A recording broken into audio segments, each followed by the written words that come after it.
guys, Christmas here, and welcome to another Cozy Book Nook.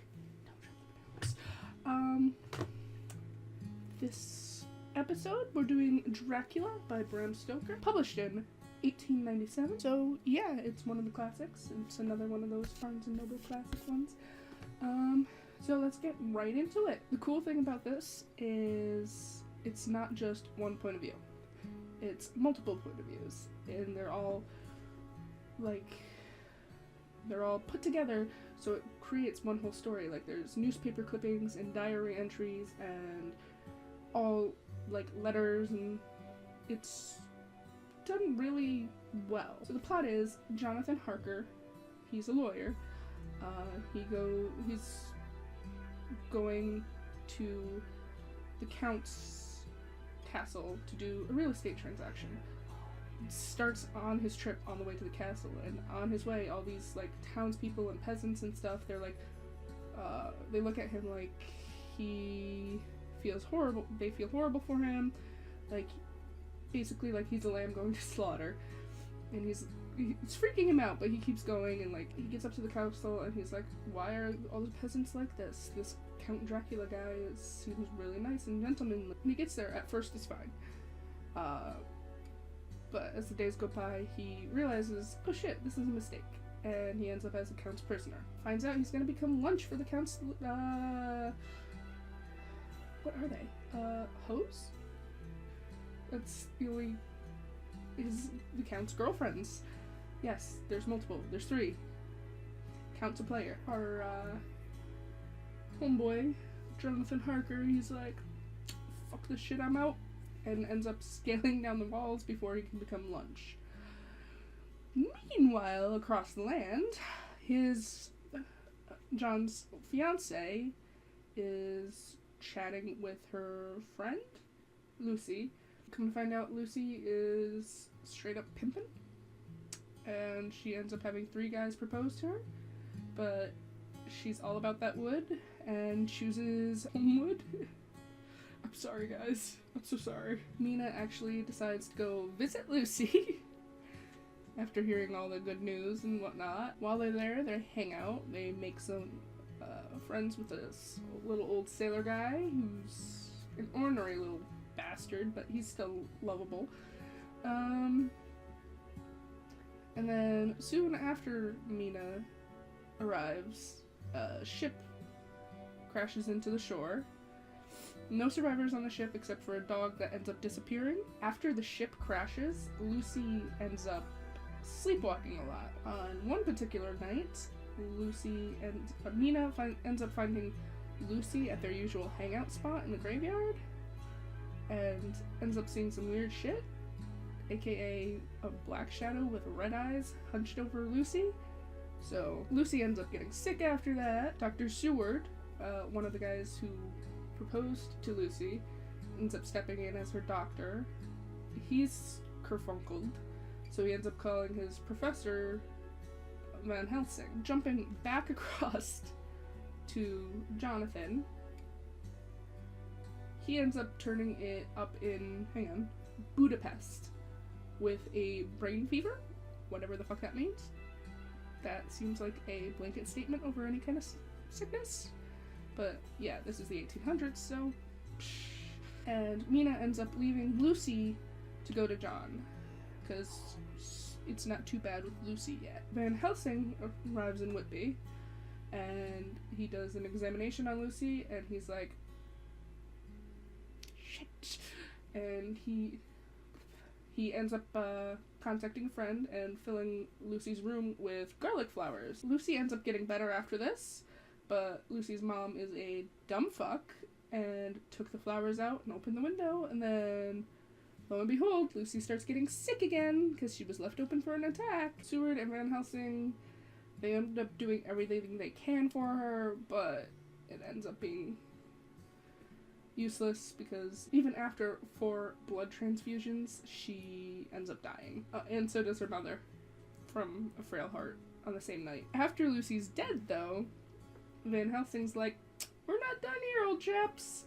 And he's trying to convince the other guys, hey, yeah, Lucy's not completely dead. She's kind of undead. And the guys, they don't believe her until he takes them out and shows, hey, she's eating a kid over there.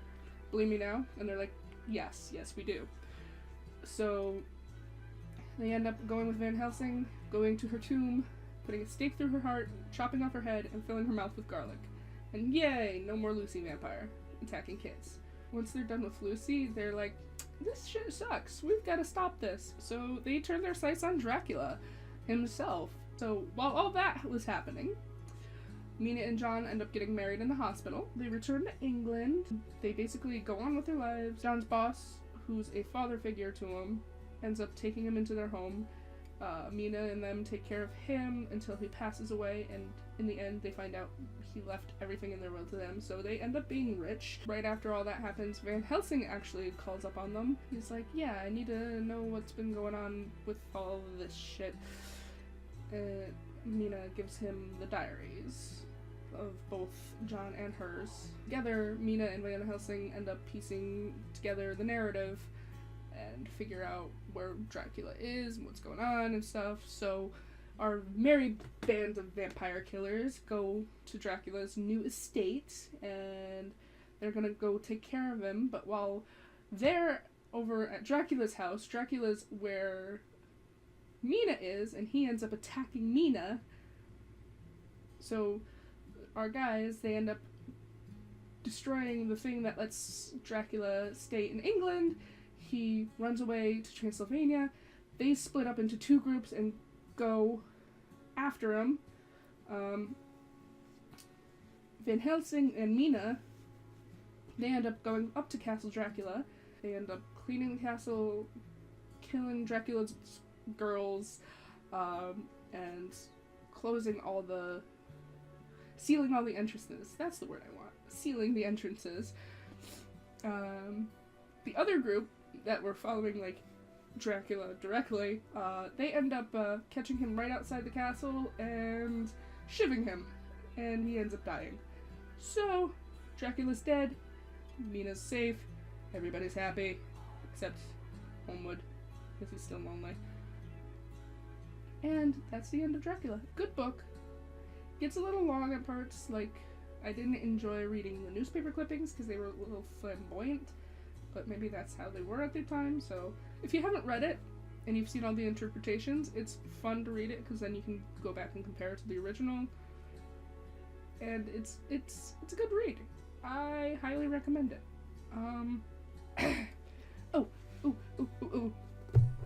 We're gonna be doing questions. Shazam! Dracula has never been out of print, and more movies have been derived from Dracula than any other novel. To what do you attribute this continuous popularity? It's a damn good story. The story, in one form or another, has been popular in many countries over a long period of time. Does that suggest that it answers some need that is simply human rather than social or historical? I don't know, I just think it's a damn good story. 2. Dracula's blood-sucking is often described as a disguised form of sexual assault, with the victim unconsciously willing. What do you think? Okay, first off, most forms of sexual assault, the victim's not willing? And quite frankly, if some guy came up and started, like, biting on my neck, that guy's gonna get punched hard. He has to fucking hypnotize him in order to get this done. How is that willing? How is that willing? 3. Lucy seems more susceptible to Dracula than Mina. What is it in Lucy that makes her more susceptible? What in Mina makes her more resistant? Probably just moral fiber. Like, Mina's like a strong, headstrong, independent girl, and like Lucy's the faint kind. Just that kind of shit. Or could the end of the novel be fairly described as the triumph of scientific teamwork over superstition, the rational over the irrational, the light of modern Western European civilization over Eastern medieval darkness? No, because they had to use the superstitious ways to get rid of the goddamn vampires. It's a balance. It's accepting the superstition as well as the science and working together. Really? Really? Tell me what you guys think. Yeah, my poor feather. My poor feather.